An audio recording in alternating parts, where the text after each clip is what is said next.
Guys welcome back.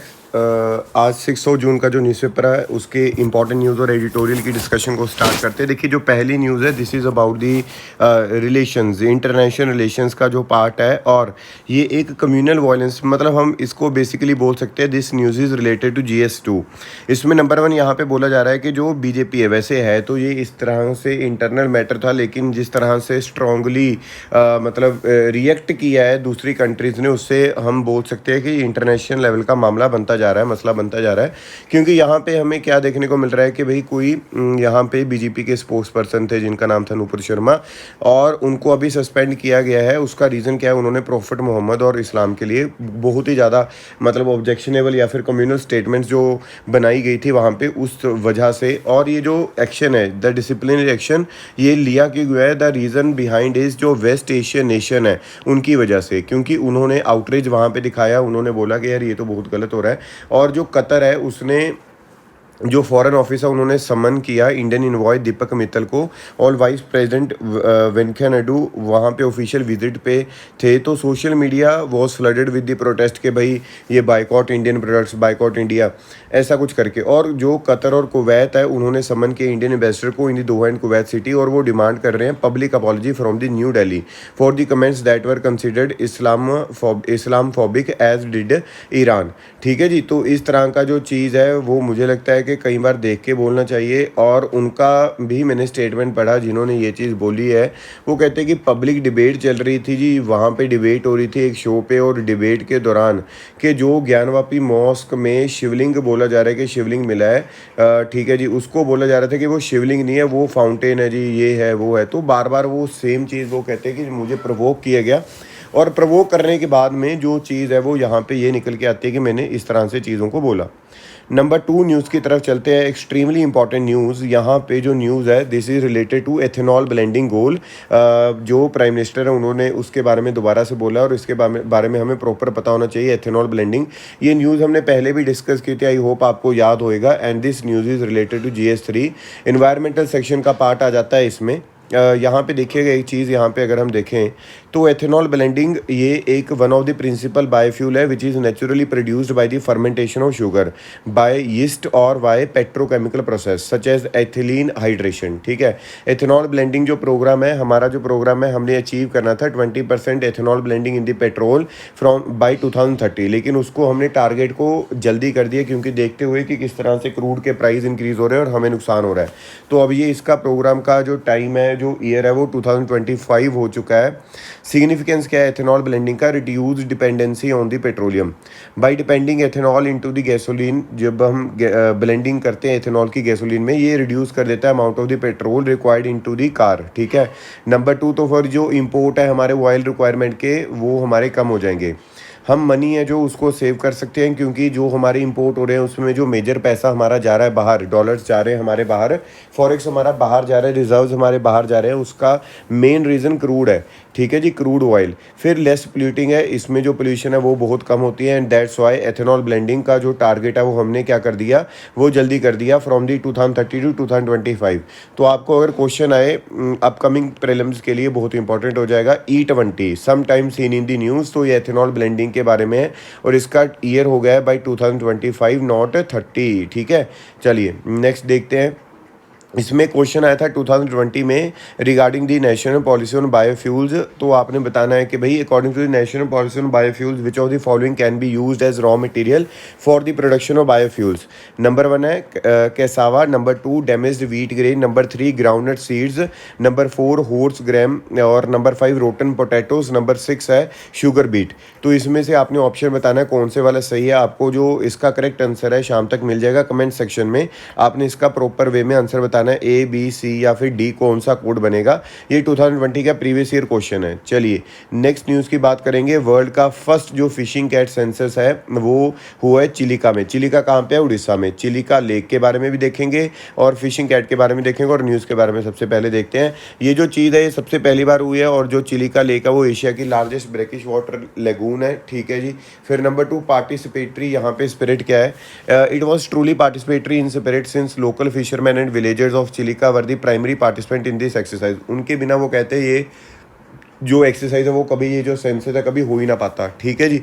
और इसके बारे में अगर हम देखें फिशिंग कैट के बारे में, ये it is twice the size of a house cat, ठीक है। जो हाउस कैट है उससे ट्वाइस होता है इसका साइज़। ये नॉकटर्नल है, मतलब एक्टिव रहती है नाइट के टाइम पे। And apart from the fish also preys on frog, crustacean, snake, birds, scavengers, ठीक है, और करकैसेस ऑफ लार्जर एनिमल्स। ये जो स्पीशीज़ है ये ब्रीड होती हैं ऑल ईयर राउंड, और ये अपना जो टाइम है सबसे ज़्यादा ये डेंस वेजिटेशन में ही गुजारती हैं। ये बड़ी अच्छी स्विमर्स होती हैं ये वाली जो कैट्स हैं। IUCN जो रेड लिस्ट में इनका स्टेटस है ये वल्नरेबल है। Despite multiple threats, fishing cat was recently down listed to vulnerable from the endangered. ये पहले इंडेंजर्ड था, अब के इसका जो स्टेटस है वो क्या कर दिया गया है, वल्नरेबल कर दिया गया है। साइट्स के अपेंडिक्स 2 में आता है, और Indian wild life protection 1972 schedule 1 का ये पार्ट है, ठीक है जी। चिलिका लेक के बारे में मैं आपको एक फ़ोटो दिखाता हूँ, ये आपने याद रखना लोकेशन कहाँ पे है। This is Orissa and this is nothing but a Chilika lake, ठीक है। ये आपको पता ही है कि भाई ये हो गया हमारा bay of Bengal, this is Chilika, ये चिलिका हो गया, और ये हो गया हमारा उड़ीसा। चलो चिलिका लेक के बारे में थोड़ी सी जानकारी लेते हैं, बहुत इंपॉर्टेंट हो जाता है प्रीलिम्स एग्जाम के लिए। Chilika is the Asia's largest and world second largest lagoon है। 1981 में चिलिका लेक को डेजिग्नेट किया गया था किस तरह से, first Indian wetland of the international importance under the Ramsar convention. फिर उसके बाद में major attraction at Chilika is Irrawaddy dolphin, ठीक है। और अगर हम बात करें the larger Nalabana island covering about 16 kilometre in the lagoon area was declared a bird sanctuary 1987। और जो वहाँ पे एक टेम्पल है जिसका नाम है कालीजाई टेम्पल, ये भी चिलिका लेक में ही है। चिलिका लेक के अंदर एक आइलैंड बना हुआ है, वहाँ पे आपको ये टेंपल देखने को मिलता है। चिलिका लेक होस्ट करता है birds migrating from the thousand of mile, जैसे कि कैस्पियन सी से बर्ड्स आते हैं यहाँ पे, लेक बाइकल से, अरल सी से, ठीक है। जिस टाइम पे वहाँ पे बहुत ज़्यादा ठंड हो जाती है तो वहाँ ये यहाँ पे शिफ्ट होना स्टार्ट होते हैं, ठीक है जी। तो चिलिका लेक के बारे में देखा हमने, फिशिंग कैट के बारे में, और ये एक पिक्चर है जो वो देखी। चलिए नेक्स्ट चीज़ के बारे में बात करते हैं। जो नेक्स्ट न्यूज़ है इट इज़ अबाउट कि भाई एडिटोरियल में जो चीज़ है, देखिए पहली चीज़ तो message from voters. Orissa Uttarakhand में क्या चीज़ है, बाईपोल्स जो रिजल्ट है उसमें क्या आ रहा है क्या नहीं आ रहा है वो है। फिर नंबर 2, क्योंकि ये हमारे काम का नहीं है, ठीक है जी, CPI LDF या फिर कांग्रेस के लिए बताया गया है। बूस्ट फॉर दी बूस्टर्स, ये बोला जा रहा है कि भाई बूस्टर डोज लगा लो, तो वो इतना कुछ खास इंपॉर्टेंट नहीं है। ये जो ऊपर वाला एडिटोरियल है this is related to basically कि इंडिया के प्रमाइसिस में जो चीज़ है इंडिया के रिलेशन में कम है, लेकिन ये ज़्यादातर USA ओरिएंटेड चीज़ बनाई गई है। इसमें बात की जा रही है, मैं आपको अगर सेम मतलब एक प्रॉपर एक आइडिया दूं, जो आपको पता होगा इंटेलेक्चुअल प्रॉपर्टी राइट्स के बारे में बात की जा रही है। यहाँ पे बात की जा रही है कि भाई जो न्यू दिल्ली है उसको एक प्रॉपर तरीके से IPR या इंटेलेक्चुअल प्रॉपर्टी राइट्स की जो पॉलिसी है उसको और भी ज़्यादा इंक्रीज़ करना चाहिए और भी ज़्यादा बनाना चाहिए, ठीक है। आगे देखते हैं Modinomics and the long distance to the finish line. ये एक ठीक आर्टिकल लिखा हुआ है, ठीक है एडिटोरियल। यहाँ पे बोला जा रहा है कि जो NSO है उसने डेटा रिलीज़ कर दिया कि किस तरह से जो GDP की ग्रोथ रेट है उसमें डिक्रीज या इंक्रीज देखने को मिल रहा है। उन्होंने बोला जो फोर्थ क्वार्टर है GDP growth rate figure at 4.1% compare to the fourth quarter figures for the previous year 2020-21। अगर हम यहाँ पे पॉइंट्स टू बी नोट यहाँ पे अगर देखते हैं, वो बोलते हैं कि जब से नरेंद्र मोदी की गवर्नमेंट 2016 से आई है तो उस टाइम से जो ग्रोथ रेट है वो कम ही होती जा रही है, और ये उस टाइम तक का उस तरह का टाइम पीरियड चल रहा है जैसे कांग्रेस रूल्ड पीरियड था 1950 टू 77 का, जिसको हमने हिंदू रेट ऑफ ग्रोथ बोला था कि 3.5 to 4% per year growth rate in GDP आती थी, इससे ज़्यादा नहीं आ रही थी, लेकिन जो पोटेंशियल था कंट्री का वो ज़्यादा था, है ना। तो उस तरह की आ रही है, तो इस वजह से ये बोला जा रहा है। तो पहली चीज़ तो उन्होंने यही बोला कि which I have detailed in earlier opinion article कि भाई जो 2016 है उसके बाद में जो ग्रोथ रेट है वो नीचे जाती जा रही है। जो मोदी गवर्नमेंट है सेकंड, उन्होंने बोला कि वो बोलते हैं कि 2014 के सिंस के his plan for the vikas is more generally kin to the Hindu rate of growth planning of Jawaharlal Nehru, not PV Narasimha Rao.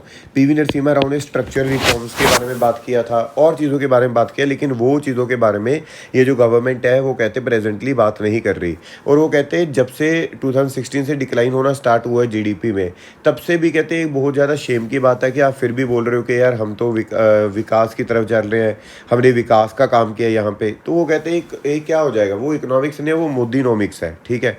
I am prepare to debate publicly, वो कहते हैं किसी भी गवर्नमेंट ऑफिशियल के साथ में मैं पब्लिकली डिबेट करने के लिए भी तैयार हूँ कि जो मैं चीज़ बोल रहा हूँ ये इकोनॉमिक्स नहीं, ये मोदीनॉमिक्स है।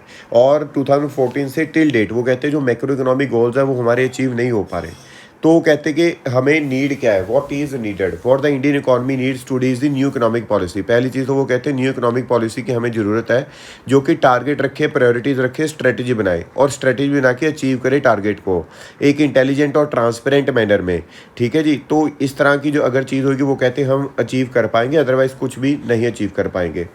वो कहते हैं जो भारतीय जनता पार्टी है, अगर हम 2002 अटल बिहारी वाजपेयी के टाइम की बात करें, उस टाइम पे भी वो बोल रहे थे paradise of India shining, India shining, लेकिन इकोनॉमिक्स जो थी वो इस तरह से नहीं बढ़ रही थी। एंड दैट्स वाई वहाँ पे हमने क्या देखने को मिला कि वो जो पार्टी है वो दोबारा से नहीं आ पाई। 2014 में वो कहते हैं कि दोबारा से इस वजह से आ गए क्योंकि बहुत ज़्यादा चीज़ें थी, 2G स्पेक्ट्रम था, कोल स्कैम था, बहुत सारे स्कैम थे और राम मंदिर रीबिल्डिंग का प्रोग्राम था एक, है ना, और इकॉनमी भी फेल हो रही थी। तो इस वजह से आगे कहते, लेकिन जिस तरह से अभी हालात चल रहे हैं वो मुश्किल हो जाएगी इनके लिए। फिर रिसेंट इलेक्शन में कहते हैं उन्होंने देखा ही होगा कि यूपी के इलेक्शन में जो विक्ट्री का मार्जिन है वो बहुत नैरो रहा। पंजाब वेस्ट बंगाल में वो हार गए। In every nation democracy is structured on 4 pillars. वो कहते हैं electoral legitimacy, constitutional safeguard, functionality, independent institution और एम्बेडेड अकाउंटेबिलिटी। तो अगर ये अकाउंटेबिलिटी नहीं होगी और आप डेटा को बहुत ज़्यादा क्या करोगे, फ्लक्चुएट करोगे या फिर गलत दिखाओगे, वो उससे कोई बेनिफिट नहीं होने वाले लोगों का। तो वो कहते हैं बेसिकली क्या करना चाहिए, economic reforms in a democracy can be electorally successful if so designed that the losers from it.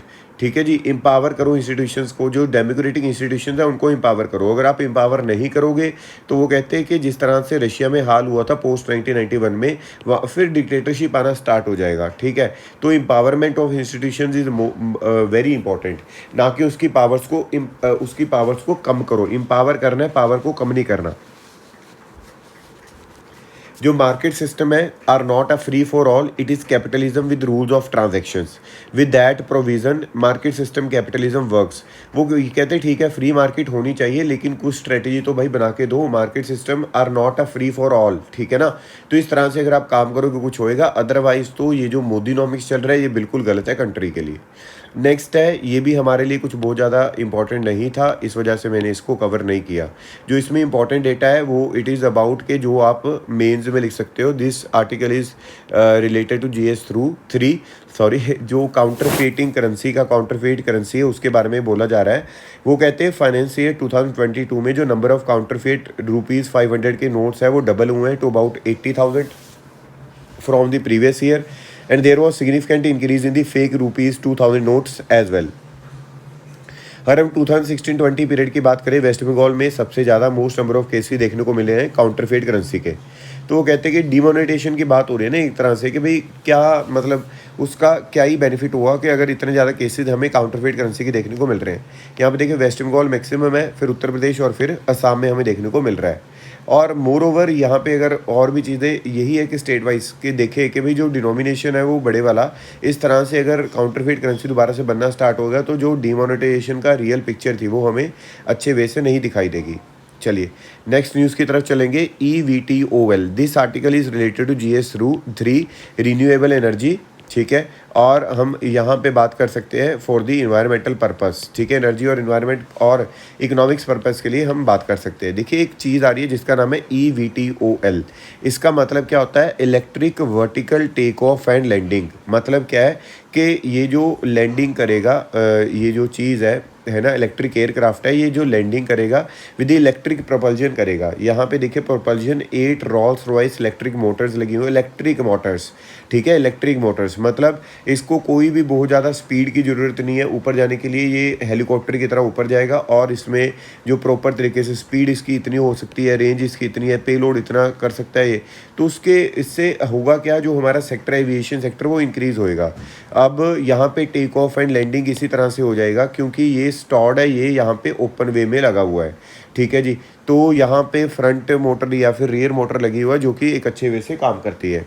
अगर हम यहाँ पे बात करते हैं, जो गवर्नमेंट ऑफ इंडिया ये एक्सप्लोर कर रही है EVTOL, electric vertical take off and landing. जो एविएशन मिनिस्टर है ज्योतिराज सिंधिया, उन्होंने रिपोर्ट किया है एज आस्किंग बिटर टेक्नोलॉजीज़ के भाई पार्टनरशिप करो इंडिया में, हमने इस चीज़ को ज़्यादा से ज़्यादा लेकर आना है, क्योंकि ये इलेक्ट्रिसिटी पे चलता है, लेकिन जो इलेक्ट्रिक पावर है, मतलब जो इलेक्ट्रिक पावर वाली चीज़ है उसी पे क्या करेगा, हॉवर करेगा, take off and land vertically. This is technology that has grown on an account of success in electric propulsion based on progress in water. ठीक है ना, तो बड़ी इंपॉर्टेंट चीज़ यहाँ पे हमें देखने को मिल रही है। और जो ग्लोबल मार्केट है for EVTOL was put at $8.5 billion in 2021 and is to grow at $30.8 billion by 2030।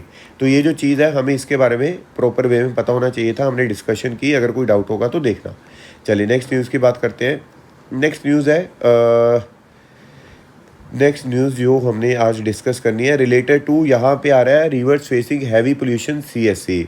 3 of every 4 river, मतलब आउट ऑफ 4 3 रिवर्स क्या कर रही है, फेस कर रही है यहाँ पे हैवी मेटल्स का पोल्यूशन, जैसे कि लेड हो गया, आयरन हो गया, निकल, कैडमियम, आर्सेनिक, क्रोमियम और कॉपर। और of the 33 monitoring stations in the Ganga, 10 had high levels of contaminants. The river which is the focus of the center's Namami Gange mission, वहाँ पे ये जो प्रोग्राम है, मतलब हैवी मेटल्स है, वो हमें ज़्यादा देखने को मिल रहे हैं। इसके साथ में हमारी जो कोस्ट लाइन है उसकी इरोजन हमें देखने को मिलती है, और वेस्ट बंगाल में सबसे ज़्यादा इरोजन हुई है साइक्लोन्स की वजह से, सी लेवल राइज कर रहा है, या फिर कंस्ट्रक्शन हो रही है हार्बर्स की, बीच माइनिंग की, बिल्डिंग्स ऑफ डैम्स हो रहे हैं, जिसकी वजह से जो पार्टिकल्स है वो पीछे रह जाते हैं। अगर हम बात करें ये होता क्या है, जब भी केमिकल बढ़ते हैं किसी भी रिवर में तो उसको बोलते हैं, उसको हम बोलेंगे COD, केमिकल ऑक्सीजन डिमांड। मतलब क्या है कि जो उस रिवर में एक तो होती है देखो BOD, बायोलॉजिकल ऑक्सीजन डिमांड, और सेकंड होती है COD, केमिकल ऑक्सीजन डिमांड। ठीक है जी, तो ये जो केमिकल ऑक्सीजन डिमांड है, बायोकेमिकल ऑक्सीजन डिमांड है COD जब भी किसी रिवर में आती है, जो हैवी मेटल्स जहाँ पे पाए जाते हैं उस रिवर को साफ़ करना बड़ा मुश्किल हो जाता है, मतलब नेक्स्ट टू इम्पॉसिबल। अगर किसी रिवर में BOD इंक्रीज़ हुई है, बायोलॉजिकल ऑक्सीजन डिमांड इंक्रीज़ हुई है, जैसे सपोज कर लो कोई यहाँ पे हमने ले लिया कि भाई ये कोई, हम मान के चलते कोई लेक या फिर कोई वाटर बॉडी है, इस वाटर बॉडी में कुछ चीज़ें आने लगी इस तरह की जो गंदी चीज़ें हैं, गंदी चीज़ें आने से सपोज करके चलते यहाँ पे एल्गी या फिर कुछ और तरह के प्लांट्स आने स्टार्ट हो गए, क्योंकि क्या होएगा यहाँ पे नाइट्रिफिकेशन स्टार्ट होनी हो जाएगी, है ना, क्योंकि यहाँ पे जो चीज़ें हैं वो नाइट्रोजन आनी स्टार्ट होगी, कुछ और चीज़ें आनी स्टार्ट होगी। अगर प्लांट्स वगैरह आने स्टार्ट हो जाएंगे या फिर कुछ और भी चीज़ें आनी स्टार्ट होंगी तो उसको ख़त्म करने के लिए कोई बैक्टीरिया, कोई और चीज़ें आनी स्टार्ट होती हैं। तो जिस वजह से जो ये चीज़ें, अगर ये चीज़ें होनी स्टार्ट होंगी तो जो बायोलॉजिकल ऑक्सीजन डिमांड है, मतलब क्या है, पानी में जो डिज़ोल्व्ड ऑक्सीजन है वो डिक्रीज़ होनी स्टार्ट हो जाती है, जो BOD है, बायोलॉजिकल ऑक्सीजन डिमांड, वो इंक्रीज़ होनी स्टार्ट हो जाती है, जिस वजह से वहाँ पे पोल्यूशन हमें लगता है कि उस रिवर में, उस पर्टिकुलर वाटर बॉडी में वो इंक्रीज़ हो जाता है। ठीक है जी, ये चीज़ आपने यहाँ पे एक अच्छे वे से याद रखनी है। ठीक है, तो अगर COD इंक्रीज़ हो रही है उसको साफ़ करना बड़ा मुश्किल है, आपने याद रखना है। चलिए एक और चीज़ देखते हैं यहाँ पे नमामि गंगे प्रोग्राम के बारे में। ये इंटीग्रेटेड कंजर्वेशन मिशन है, approved as a flagship programme by the union government in June 2014। ठीक है, इसके ट्विन ऑब्जेक्टिव्स हैं of the effective abatement of pollution और conservation rejuvenation of national river Ganga. It is being operated under the Department of Water Resources, River Development and Ganga Rejuvenation, Ministry of Jal Shakti.